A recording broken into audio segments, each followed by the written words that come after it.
Welcome to the pop-up shop. It is Jarrell Heslop. Today we're doing a quick pop-up shop talking to everything Wildcard NFL. Today I have our crew. We have Eric Wilson, we have Chuck, we have Alex, and we're going to get him here. We're going to talk about what happened yesterday, what's going on today in the NFL world. So what I'm going to do real quick is I'm going to bring on everyone, and then we're going to get it going. I hope everyone's having a blessed day today. So let's go ahead and add Mr. Eric Wilson from the Sports Arena. Eric, good morning, brother, man. Happy New Year. We ain't talked in a minute. How you been? I know, man. Happy New Year. I'm doing real good, man. Excited. Happy about the the playoffs. I'm excited about it. How about yourself? Listen, man, it's yesterday was kind of what I expected, with the exception of one. But other than that, I mean, it's playoffs, so it's NFL playoffs. There's nothing better. I know that's right. So before we get started, let's go ahead and add Mr. Chuck, man, my man Chuck from Say It Again Sports Podcast. Blessings, everybody. What's going on, fellas? How y'all doing? Doing good, man. How you doing, man? All right, doing well. Can't complain, bro. My guy. And last but not least, Mr. Alex Fleming, the man. How you doing, gentlemen? Good morning. Good morning. All right, good morning. All right. What's going on? Good morning, brother. How you feeling over there, brother? Bro, I wrote a couple things last night and finally got some damn sleep. I feel good. I know that's right. And it's Sunday, man. Sunday is, I don't know if y'all ever watched Wedding Crashers for football and crab cakes, man. But we definitely can't miss, God, because he is the balance and the of it all. I'm over here tongue twisted. Absolutely. So with that being said, I did have a scripture that I thought was, great, and that I wanted to, we all need to share that word, because I know I missed church this morning. So it was Exodus 15 and 26, and it's awesome because it goes on what we're doing or what's going on in the world right now, where he said that if you listen carefully to the Lord, your God, and do what is right in his eyes, if you pay attention to his commandments and keep all his decrees, I will not bring you of any disease that I brought onto the Egyptians, for I am the Lord who heals you. Man, I thought that was awesome, man. No doubt. No, man, that's real talk right there. Amen. Yeah. For real, man. Amen to that. Real quick, let's get into yesterday. Yesterday, we started the wild card. We had 3 games played. And let's just start with, I want to start with you, Eric. The early game with 1 o'clock, we had the Buffalo Bills versus, help me out. Indianapolis Colts. What did you observe in that game, Eric? Man, let me just say this. The Colts were my sleeper team, but I will credit my man here, Alex Fleming, because he said from jump, don't sleep on Buffalo. And while I was, still pushing for Indianapolis to make it a game, you clearly just could see that Buffalo truly is on a different momentum push right now. This team from top to bottom, the one question that we've been asking all season long, who got Diggs? Because that brother, when needed, balled out yesterday. Yes, Josh Allen was Josh Allen. The defense came up huge when they needed to, and you got to credit what Sean McDermott has been able to do with this team. I'll say it again because he's back here with us. Alex, my brother, you were right. I was wrong. Buffalo is the truth. And I'm looking forward to seeing what they do down the stretch. They still are my pick to come down here to Tampa and win the Super Bowl. Indianapolis, though, under Frank Wright, once they get an established quarterback, because we know Phillip Rivers was on that 1-year deal. I don't know if he's going to come back. He may not. Whether he does or he doesn't, I say that Indianapolis is just 1 or 2 key pieces away from being a viable powerhouse in, the NFL. I agree with you, man. And you know what? That brings up a great question. Tell me out. I'll be right back. Okay, got you. And that's a good thing. I really think Alex Rivers did an awesome job with Indianapolis this year. They thought it was washed up, done in San Diego. And I'm hearing that he's going to be 1 and out as well, but I don't think that's going to be the end of his playing career.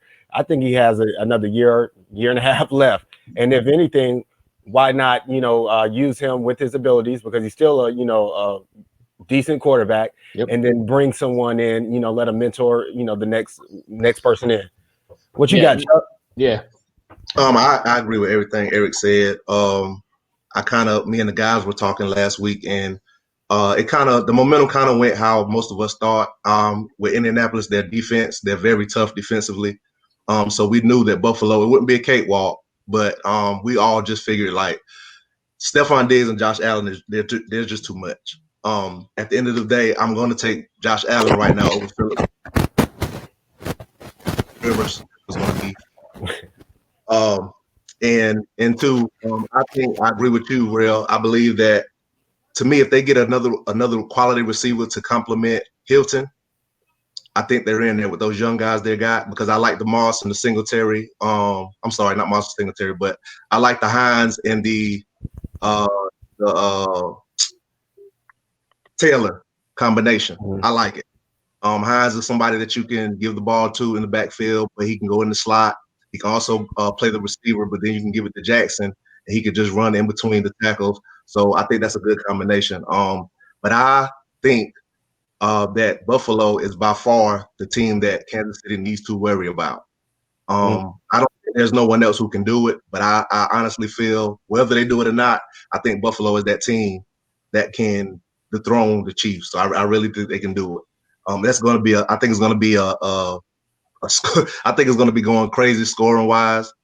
I think defensively, that's what's going to win the game. One or two key plays that's going to determine, you know, the winner of that game. But I think offensively, I can see it. Both teams possibly being in you know, a 30, let's say 37, 34, somewhere around there. I can see that happening.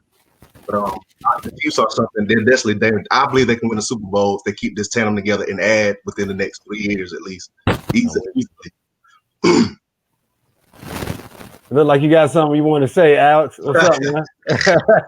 I'm just patiently waiting my turn. You know, I'm having issues. I got that whole, you know, MS-DOS Wi-Fi switched over to my phone. I was listening to what everybody was saying, and you know what? I wrote a piece on it last night. Drives me crazy. Buffalo should not be underestimated, and I don't think they give a damn who they play next week. It's definitely going to be somebody from the NFC North. Whether it be Baltimore or Pittsburgh, I really do believe there's a chance they could be seeing either team. But let's talk about Buffalo and not their AFC North opponent. Too many weapons. You say that about Tampa. Has people paying attention to the Buffalo Bills? Stephon Diggs. That's obvious. Who got Diggs? We tried to tell you early in the season. Cole Beasley's the slot king. 1,000-yard receiver this year. He was second team All-Pro. Gabriel Davis out of UCF looks like a number one. He's got great hands and good speed. Oh, guys, don't forget, Smokey John Brown. He was on IR and injured for half of the season. Yeah, that's true. The tight end room, Dawson Knox, Tyler Kroft, Lee Smith, they got a good enough running game. I think they might be just a running back away from having a complete piece, but I like how he used Singletary and Moss yesterday. Singletary and Moss only had about 23 to 26 yards rushing yesterday, but they each had 3 or 4 receptions for 25 yards. So if you're getting max production out of both running backs, it's just fine. It keeps him clean because Joshie Boucher has connected with 14 different Buffalo Bills for touchdowns. Oh, let's make that 15. They picked up Kenny Stills off the wire, bro. Do y'all remember Kenny Stills, paging Kenny Stills? Paging Kenny Stills just got the hell out of Houston. It's going to be another dimension that Coach Dabo could just, you know, frustrate these defenses with. You already got problems with Diggs. You got Cole Beasley in the slot. Now you can add Kenny Stills for a deep threat or a mid-range threat. And with everybody else that he's got around him, Buffalo is complete. Oh, and that defense, I like Indianapolis' defense. Buffalo's defense was cold yesterday. They came up when it needed the most. So, yeah, they don't give a damn who they play next week. They know that in 2 weeks' time, they got to make a trip to Arrowhead. And you know who else I like? Let's talk about Indianapolis. They really look decent or this season. I really like them. But my man was Pittman. That rookie is somebody to watch out for. He is going to be an up and coming star. But on the other side, hey man, it was way more than 6,000 people out there last night. Did y'all know? They were cheating, man. They let some more in at the halftime because they knew what was fitting to happen. So yeah, man. So let's move over to the mid game. The mid game we had who did we have? We had Seattle and the Rams. Seattle. Man. I was so disappointed in Seattle. I had Seattle picked over the Rams with a hurt Goff, a backup quarterback in. We know the defensive line is going to do what it do, but I thought Seattle played horrible yesterday. Horrible. Yeah, man. And I just want to say before we go any further, I want to say to the Wolford family, I'm thankful that John is out of the hospital. I'm praying for a speedy recovery. That brother was some type of business, finance, accountant guy up until about 2-3 weeks ago.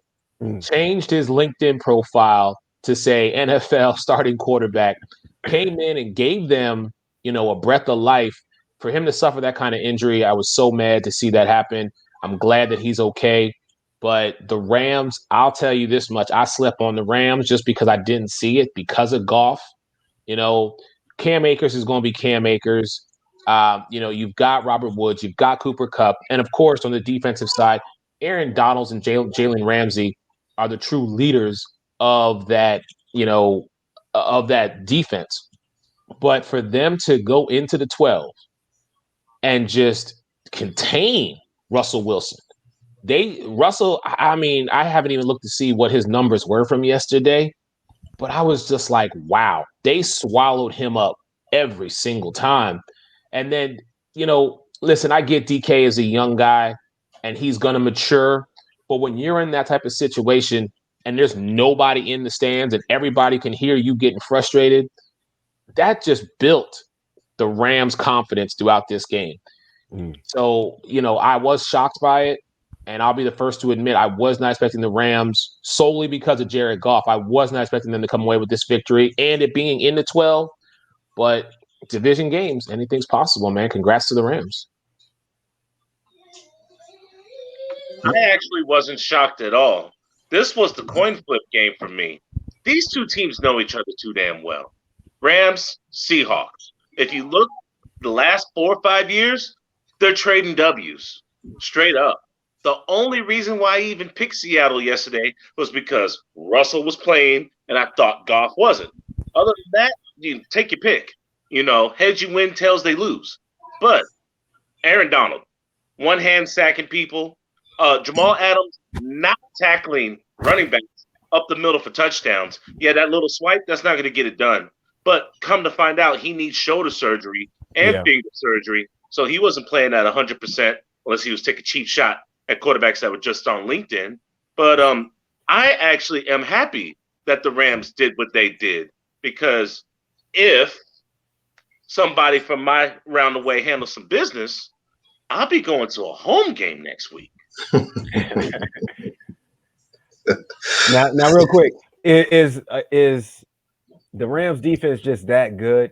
Yes. Because my man Jalen Ramsey gave in that frustration we were talking about with Metcalf, he held Metcalf to nothing yesterday.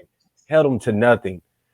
Like you said, my man Donald, he was giving him hell on that D line. And on the other side, I forgot his name, but he was in the backfield having meetings all day. Darius Williams. Yes. Darius Williams was the one who sniffed out that play, jumped out, and ran it back for a pick six. Williams has been pretty good for the last couple of weeks. Like I think it was week 8 or week 9 when that defense stood up and he had another pick six. Plus, I remember he had the scoop up against the New England Patriots. That D's for real. To break through a screen and to get an interception for the touch, play of the year to me. Yeah, I just felt like on the contrary, Brother Eric, what he said, I absolutely agree. But I honestly felt like if Goff played, they would win, for the simple fact that he's a game manager, and I felt like that's all they really needed, because their defense to me is that elite. And I watched the first time they played Seattle. It was kind of a mimic of the same thing. The same thing happened, but it was vice versa when Seattle beat them. Seattle's defense was lights out, and the Rams couldn't do anything. So that's the reason I picked them. And Jalen Ramsey, when you look at who he's done, who he shut down per se this year, with the Metcalfs, with the even when he played Stephon Diggs, same thing. Like he's been the only person to be able to stop those guys or limit those guys to the production that they do every year. So just Ramsey and Donald alone, I felt like it was going to be a problem. The thing I didn't like about Russ was I felt like he was holding on to the ball too long. I felt like he had opportunities to just take off, get your little 5 yards and take it every time if that's what they're going to give you. But it was like he was so busy trying to get the ball downfield, it was causing him to get sacked, and it was rushing, and he couldn't. That's where the containment was coming from, because he had plenty of times where he could easily get 5 or 6 yards, but he was so focused on downfield, nothing good ever came of it. So he did it a couple times in the fourth quarter, and it worked. So I think if he would consistently did that, they could have consistently got first downs and move the ball downfield more. But I picked Seattle, but I felt like if Goff, and of course if Cooper Kupp, I felt like they played, I thought the Rams would win. So going into it, I felt like I picked Seattle because I just didn't know what was going to happen with the Rams. But I put emphasis on if Goff and Kupp play, I think the Rams will pull it out. Now, quick question, Eric. What do you think about the Rams moving forward? Because they are really banged up going, ladder into the playoffs. Is the defense enough? And I think so. And I think Chuck hit the nail on the head when he said, all you need Goff to be is a game manager. Let Aaron Donald, Jalen Ramsey, and the rest of that Rams defense do what they need to do and what they can do, what we've seen them do throughout this season. If Jared Goff can simply be a game manager, find Robert Woods, find his security blanket in Cooper Kupp, let the run game start to get a little more established, I think the Rams might do something. I personally do not see it happening, but Chuck hit the nail on the head. Goff, be a game manager. Don't turn over the ball. That's it. I know that's right.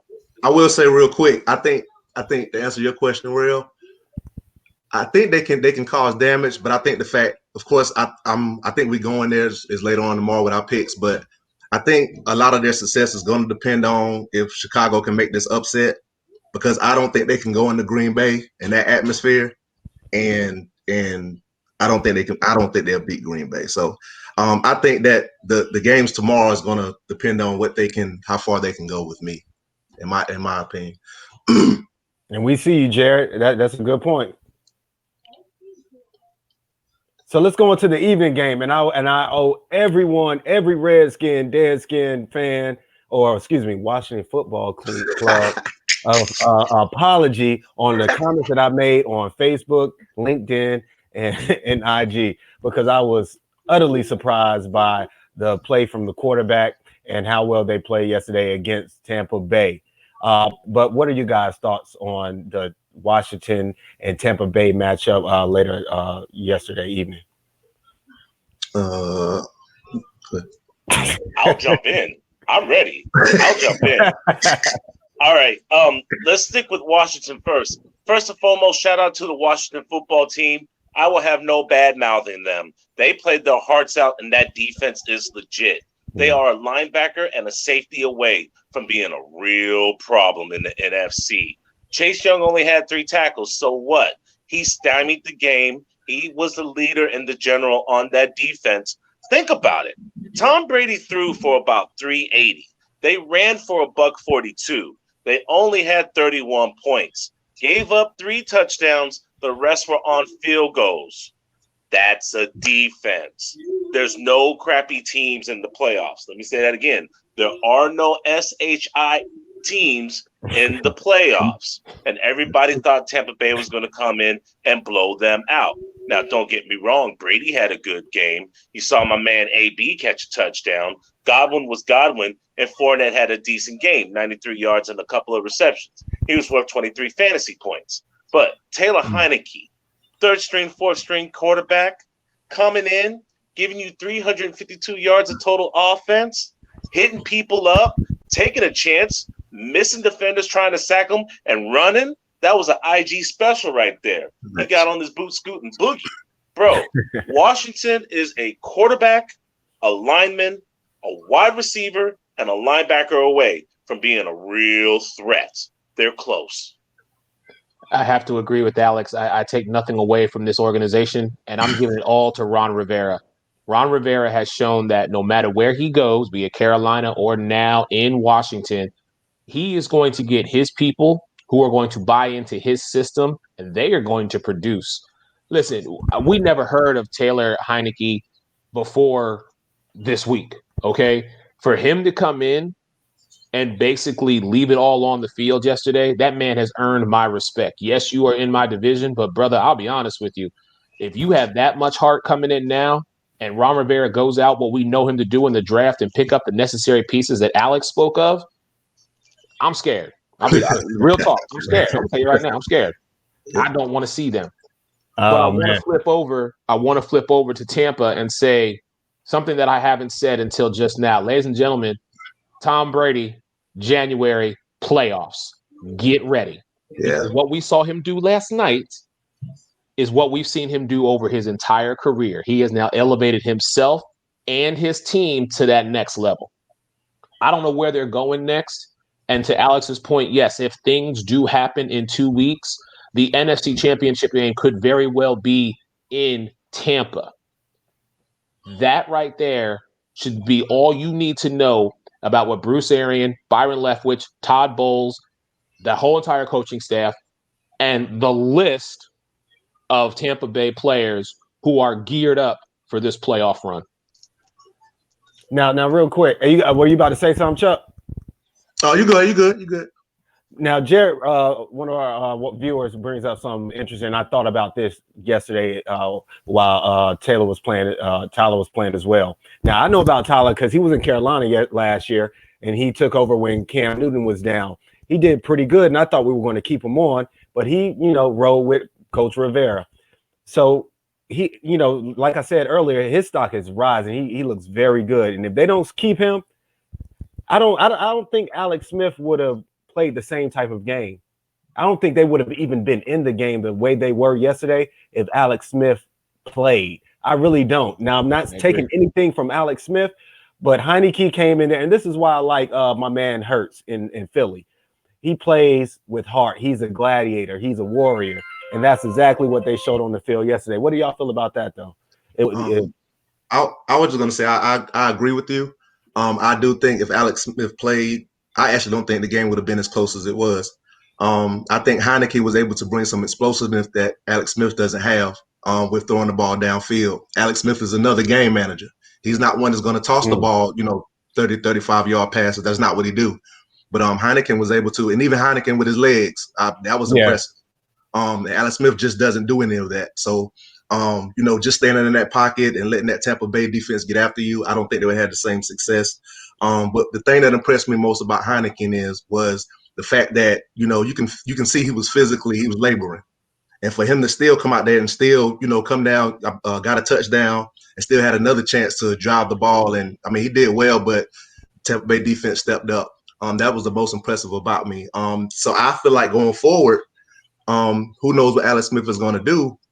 Heineken may be your guy until, you see him play bad or whatever. But I think last night he put a lot of stock into, claiming that position unless they find somebody elite or make a trade for somebody else. I think he earned himself last night at least a conversation in that organization to say, okay, let's see if this is our guy and see what happens. But I'm with both of you guys. I think there are only a couple of pieces. But I did feel like the one thing I give Tampa Bay defense credit.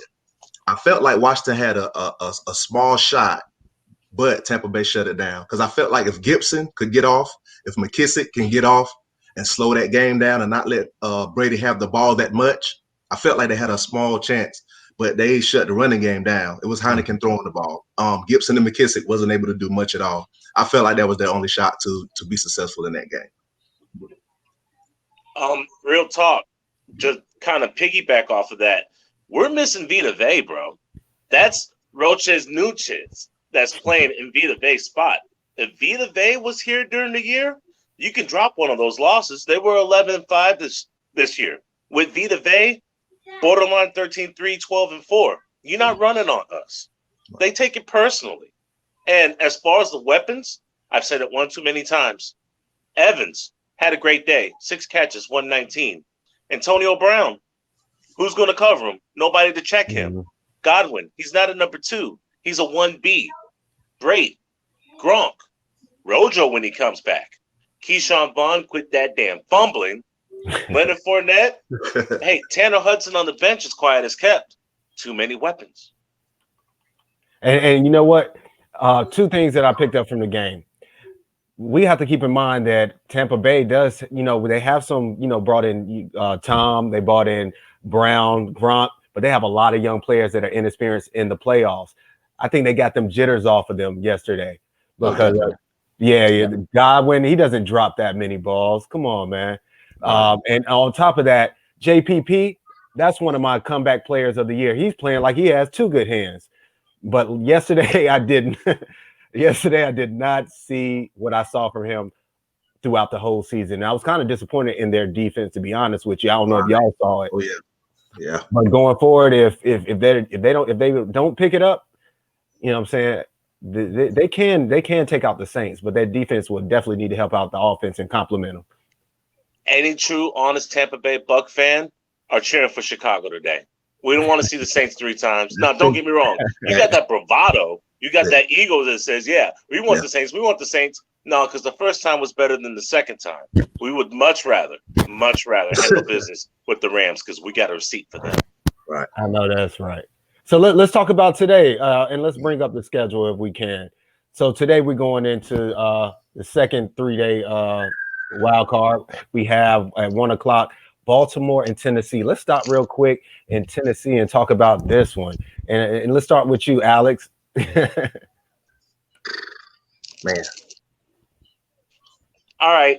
So I haven't given up on El Freaky. 255 running backs have hit 1,000 yards. 8 have hit 2,000. This guy, Derrick Henry, is a problem. He's a major problem. Go back to last year. He went inside Baltimore's house, made people their own personal blockers, and embarrassed Baltimore. This year, regular season, in Tennessee, they were whoop-de-wooing, a lot of talking. Baltimore had a lead. Second half, Tennessee came back, won the game in overtime. This is personal.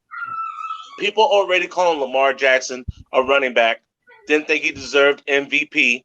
They don't like the way he talks. They don't like the way he acts. They just don't like him.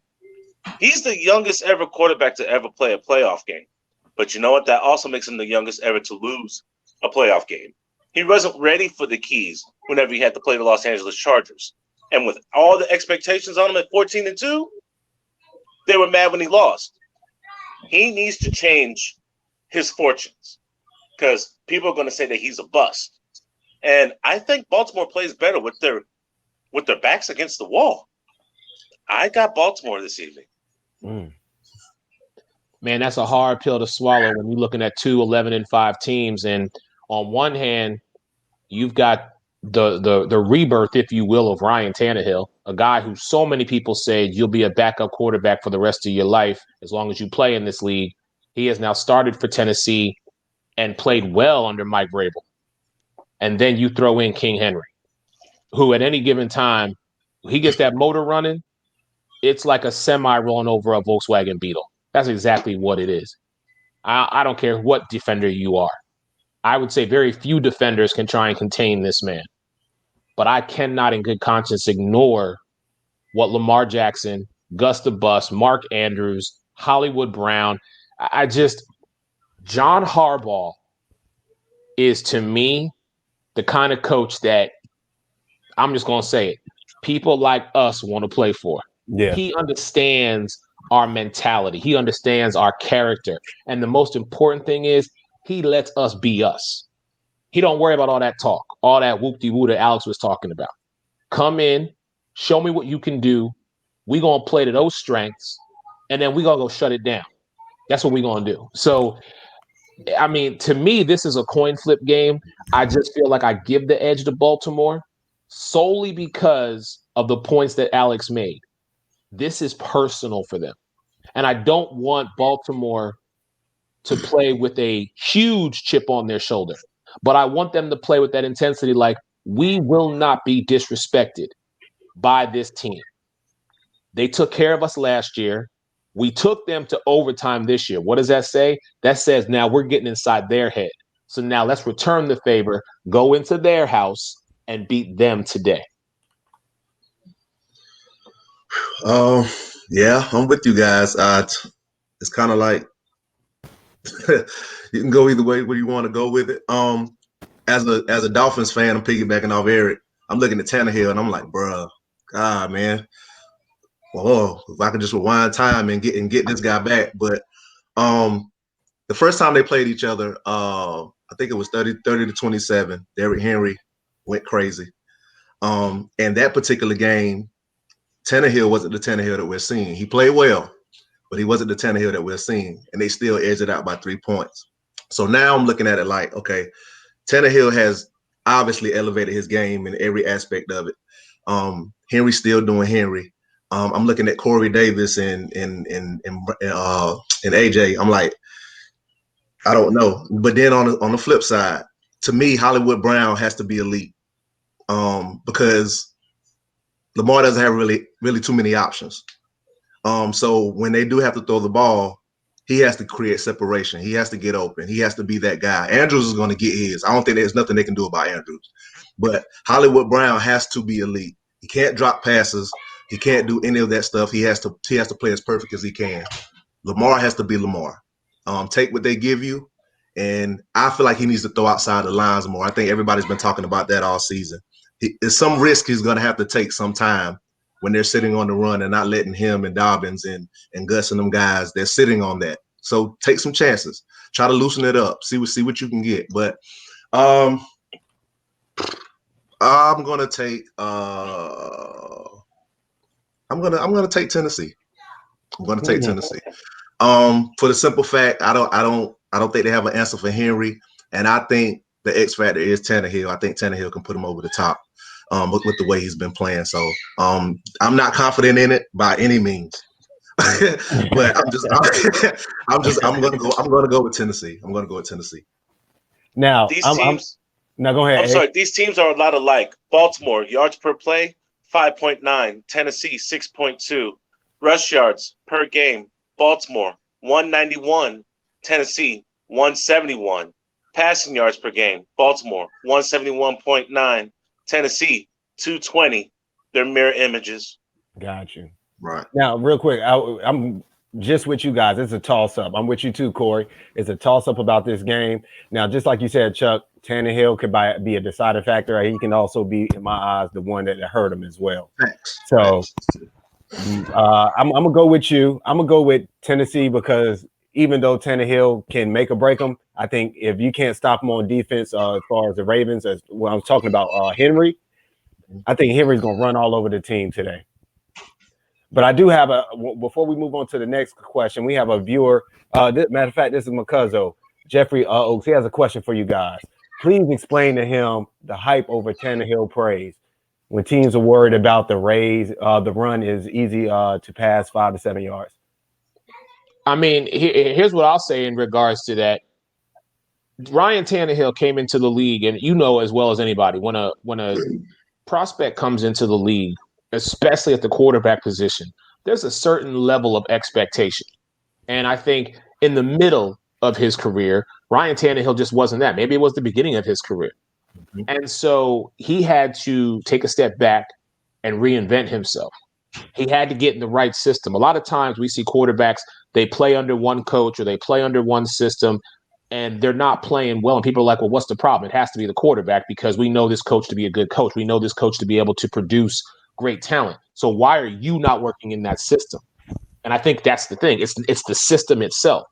When Ryan Tannehill had to come in for Marcus Mariota and fill in, it was like, okay, here's my shot. His number got called again. So now it was time for him to step up. The same way we asked Jared Goff to be a game manager, the same way we expect Aaron Rodgers to go out there and ball out, even though he's got one true wide receiver in Devontae Adams. The same way we asked Drew Brees and Tom Brady and Russell Wilson to go out there and utilize the weapons that you have.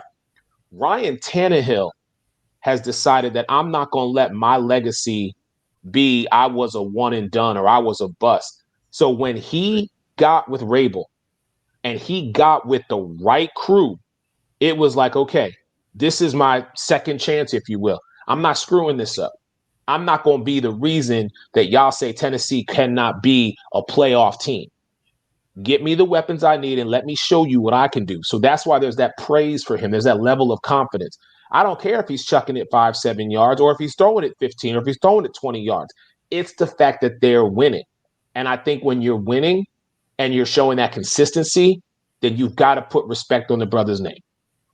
Hey, let me jump in like Ghostface to back you up with some numbers. When Marcus Mariota was the starting quarterback, Derrick Henry was barely a 1,000-yard rusher. He had a couple of games where he bust out. Get rid of Trash Oda and enter in Mr. Tannehill. A.J. Brown, 52 catches, 1,020 yards. That's 19 a click. That's not by accident. Derrick Henry went from 1,069 yards the previous season to 1,546 yards in a rushing title. Hey, guys, 2020, 2,027 yards. A.J. Brown, 1,000-yard receiver. Corey Davis is back up on the map. Oh, and Jonnu Smith's catching touchdowns, too. And did y'all see how he skated away from them boys in Green Bay? Yeah, the wide receiver turned quarterback from A&M is the much better uptick and better game manager than Marcus Mariota could ever be, and everybody's producing. That's why Ryan Tannehill is that dude. Yeah. And that makes great points. Yeah, and I was just going to say, you know, like I said before, with him being with us, like he couldn't even stay on the field due to injury in Miami. So that was the biggest problem. He like every week he was hurt. And I think that's kind of why they made the move. But to me, kind of piggybacking on what everybody said, it's been the fact that he hasn't been being a game manager that's caused him to elevate his game. He is chunking the ball downfield 30, 40 yards. And then when Derrick Henry's not playing well, it's been him to pull the games out and open it up for Derrick Henry. So despite Derrick Henry being this 2,000-yard rusher, a lot of that has to do with Tannehill's play, because now you can't just necessarily always sit on Tannehill. You got to worry about them passing the ball downfield now. So I think he's doing great. And just like you guys have said, he has elevated, because think about last year. Unfortunately, they pretty much had the Chiefs last year. And, you know, the things the Chiefs do, miraculous plays, and Mahomes being Mahomes, they pulled it out. But they are another team to watch out for, because it can happen. If they can tighten up their defense and stop getting up so many points, they'll be a problem. They might can make it happen. Now, real quick, let's move over real quick, because I don't want anyone to miss any games at one. What's going on at 440? We have 1 second. I'm sorry. 440. Saints, we have Chicago. Let's get it. Saints in Chicago. Easy Chicago pick. has to prove it to me, man. I'll be really quick on this one. Chicago has to prove it to me. That's all I'm gonna say. Trubisky, we know what you're capable of. You either throw people in games or you just are a complete bust. I just have to see it.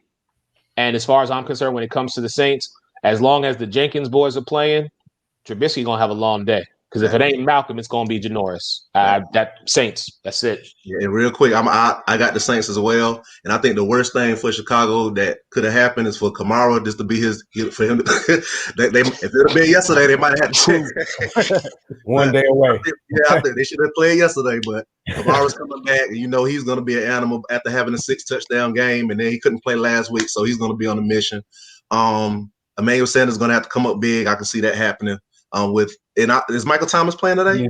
He's back. Oh, yeah, we ain't nothing to talk about. Yeah, I got the Saints. Y'all seem to forget that the first time these guys played, it went into overtime. It did. Now, Drew Brees is 0-2 in his last 2 playoff games. Mr. Trubisky's 0-1, but he doesn't kick field goals. Drew Brees is 0-2. Alvin Kamara's back. Yeah. Dak Prescott has more passing touchdowns than Michael Thomas. So until Slant Boy is healthy, I'm not real worried about him. Jimmy Graham is used to that spot. There's not going to be a lot of people in the dome. Tampa Bay is praying on their hands and knees like a Christian congregation that the Saints lose this game. So that way the Bears go to the frozen tundra and we handle business to the Rams. I got the Saints, but trust me, I got my popcorn. I'm watching. Okay. I'm hoping for an upset. Okay. All right, last game at 8:15. We got the COVID game. We got Cleveland versus Pittsburgh. No, and this is for Fago. I know he's not here with us, but Fago said that he has hopes for the Browns, which I have very little hopes for. What do you guys think about this one? I agree with him. Fago's not crazy. Wow. My spidey senses were tingling last night. Now, I know, trust me, I am the one to always dog the Browns. I have no respect for the Browns, and I'm always calling them what you get in the toilet. Trust me, I have no love for the Brownies. But wouldn't it be so 2020 if for some odd reason the Browns get the running game established? Because Pittsburgh can't run the ball, and they can't stop the run. Chubb and Hunt get hot. By the time they cheat up in the box to try to stop them, Baker starts throwing touchdown passes. I mean, nothing would say more 2020 than the Cleveland Browns going into Pittsburgh with the 35-7-1 and pulling off an upset on Sunday Night Football. Valid point.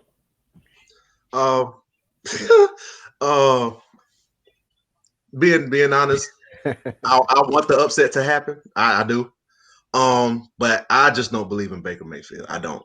And then without your entire coaching staff, so now you got to lean more on him to kind of orchestrate the offense. I just don't. Like he said, Chubb, they're gonna have to go crazy to win. But I think even if Big Ben doesn't have the greatest game, I think he's gonna find a way to get the ball to Claypool and Johnson and all these guys, Ebron, and I think it'll be enough. Because I think their defense is good enough to hold Cleveland to maybe the low 20 points, and I think they can score, enough to win. But I hope the upset happens, but I'm going with Pittsburgh because I don't believe in Baker. I'm just being honest. Man, I got something to say here, Alex. See, I knew I see you did it to me again. You always do this to me because you were so on Pittsburgh. Y'all know from watching our show and we watch y'all show. Alex and I were constantly going back and forth when it came to Pittsburgh and Cleveland. This is a team that, yes, Mr. Alex Fleming said was not relevant. He said the Cleveland Browns were not relevant when they were 9-3. And now today, he gonna go and say, because his spidey sense tingling, now all of a sudden he want to be Peter Parker and just swing through the dog pound and be like, oh, I got your back. Okay. All right. I see you there, Mr. Fleming. They're still not relevant.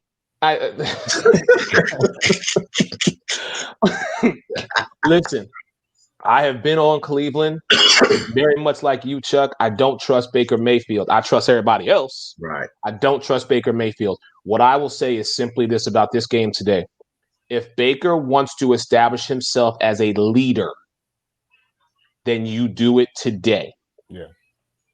You don't have pretty much your coaching staff, which means you are going to have to rely on your own grit, your own hustle. The players are going to come in and you're going to have to be the one to ultimately make the decisions. I see a lot of audibles being done today in this game. Pittsburgh, they lost to Washington. They went on this downward spiral, and then they kind of got themselves back up. I just don't think they did it in enough time. So I'm still riding with Cleveland. I still am. But I love me some Mike Tomlin, and I know my mom and my uncle might diss on me after this game. Hey, it's love, whatever. But I cannot ignore what Cleveland is doing. But I go back to my original statement. Baker Mayfield, if you want to establish yourself as a leader in the locker room, as someone that people can start believing in and trusting in, then you make that statement tonight. Now, real quick. Hey, guys, real talk. If Pittsburgh loses this game, somebody's getting fired. No, how the hell are you going to lose to a team that doesn't have their coach, doesn't have one of the playmakers, doesn't have Batania at guard? I'm thinking if Cleveland beats Pittsburgh, I'm firing an offensive coordinator. Somebody's got to be setting an example. Somebody got to go. It won't be Tomlin. Yeah, somebody's ass is getting fired. Yeah, they better not lose to Cleveland tonight because Monday somebody getting fired. I would fire the defensive coordinator before I'd fire the offensive coordinator. Because if you let Baker Mayfield go in there with Jarvis Landry and Nick Chubb and Kareem Hunt and just basically do what Pittsburgh is known to do, run the football and stop the run, I think the defensive coordinator got to go. I agree with you. Now, one bright spot for Cleveland that I know y'all say about Baker Mayfield. I think Mayfield has been a bright spot for Cleveland. He's actually played good in the last couple of games to me and stepped up his game. So if they do win, I think it will be on Baker, him and Landry. And a big reason why I said I get what you're saying, but to me, for him, it's the perfect opportunity, even though they won, to make a statement was the last time they played Pittsburgh with no Big Ben. And, they were in a great situation. And to me, they easily should have, walked into the playoffs, beat them. They ain't got nobody playing, and they actually didn't play. They didn't play as well as they should have. They struggled. I think it was 24-22 win. So now they have these guys back. These guys are going to play all, the entire game. So it's like, okay, if you struggled in that moment, what are you really going to give me today? Are you going to elevate yourself when everything is on the line? It was on the line to make the playoffs, but this is your opportunity. Cleveland's been waiting on this a long time. Mm-hmm. So, can you do it today with Big Ben there? And so they can say, okay, you beat a healthy Pittsburgh team. So and that's another reason why I said I'm just kind of sketchy on it, because I watched that game and I expected Cleveland to really beat them convincingly, but it didn't happen that way. I bought a scratch off in the hood with the food stamp, and that's why I got this thought that Buffalo's going to play Baltimore and Cleveland's going to be the sacrificial lamb for the Kansas City Chiefs, leading Kansas City to play Buffalo. I'm telling you, it was a food stamp, but you can buy a lot with a food stamp. Man, I truly appreciate you guys coming on today, man. I think we need to do this. We got a lot of Cleveland fans just popping up over here. Hey, but we know tonight's their night. They have, like you said, man, Chuck, like you said, they've been waiting for this for 25 years, if not longer. I mean, I don't know how long it's been, but they've been waiting on this moment. Right. So tonight, Cleveland hasn't been good since I was pre-teen. Right. Like, they've been bad. Right. Yeah. Like, the last time they made the playoffs was 2002, and they lost to Pittsburgh. They've been bad. Right. So that's what I'm saying, man. 18 years, you've been waiting for this moment. This is going to be the most watched game tonight, I think, out of all 6 of the games. Tonight's matchup is going to be the most watched matchup. And if Cleveland gets it done, all the talk tomorrow is going to be about Cleveland. The 5 other teams, the 5 other games, guess what? Yeah, congratulations, you won, unless the Bears upset the Saints. Right. This matchup, that's the one everybody's waiting for. I'm glad they made it tonight, so. Yeah. Hey, man, Fox Sport ain't got nothing on us, man. Y'all got to tune into Pop-Up Shop. We got to do this more often. All we missing is that Animatrix, man. That's it. But I appreciate you guys coming through, doing a Pop-Up Shop with me. We have to do this more often. Football, basketball, even baseball season, man. Real quick, before we head out and we get ready for the 1 o'clock game, I will I want everybody to, let the viewers know where we can find you. I'm going to start with Chuck, if you don't mind. We are Say What, Say It Again, representing my guys, Tyrus Ray, James, Avery, Andre Skates. And you can find us on Facebook at Say What. Our page is Say What, Say It Again. You also can find us on YouTube as well as Anchor, and different social media outlets, Spotify. We also have an email, which I don't have on hand right now. But the easiest way to find us is on Facebook, on Instagram, and as well as YouTube. You can inbox us any way that you feel the need to, and we'll get back with you. But we appreciate you guys. These are becoming like big brothers to us. They're teaching us, the game, and we appreciate everybody for supporting us and supporting these guys. Thank you. I appreciate you too, man. And my man Alex Fleming.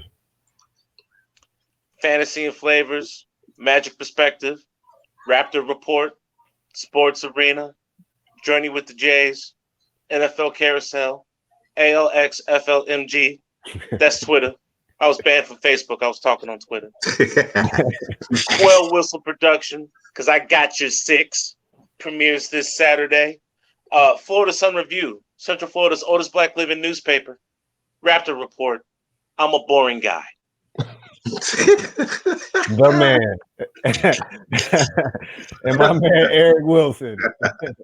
Hey, man, real talk. I so appreciate y'all, brothers, man. Even though 2020 was hard on a lot of us, I'm glad we were able to all come together and form this brotherhood, man. And you're right, Jarrell. We got to do this more often. But, yeah, your man Eric Wilson, 1070 WKII, the Sports Arena.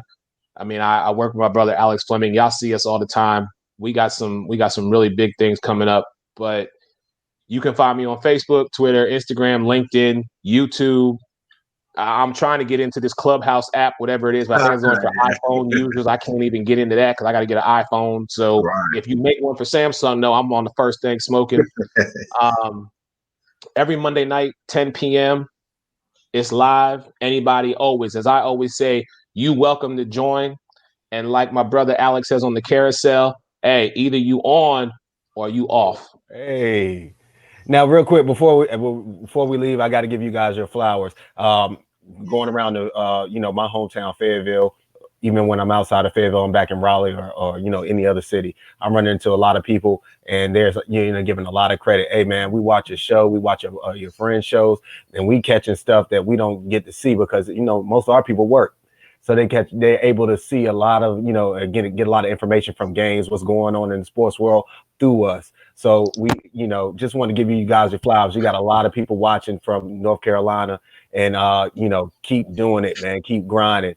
So people are looking and people are, enjoying what you guys are doing. So thank you so much for. Oh, and one last thing, I'm gonna say shout out to Chuck and shout out to me. Hey, come get our merch because we got it for you. No doubt. Matter of fact, Eric, I'm gonna inbox you after we get off of here because I meant to ask you about your shirts. I got you. I'm gonna inbox you when we finish. Oh yeah, I told Ty. I said, man, I need some Say What stuff, man. I need to start promoting on Tuesdays. I wear Say What, Say It Again every Tuesday. Let's go. No doubt, we got it. That's how you do it. And one last shout out to Mr. 3 Point Conversation, man. He jumped in on here too, man. Oh yeah, Danny Thompson. Yes, sir. Man. I always have to pay respect to the big guys out here. But catch us. We're going to promote the next pop-up shop. Just watch any of our outlets, like you said, and enjoy the games today, man. Y'all be blessed. Hey, peace, everybody. Much love. Peace.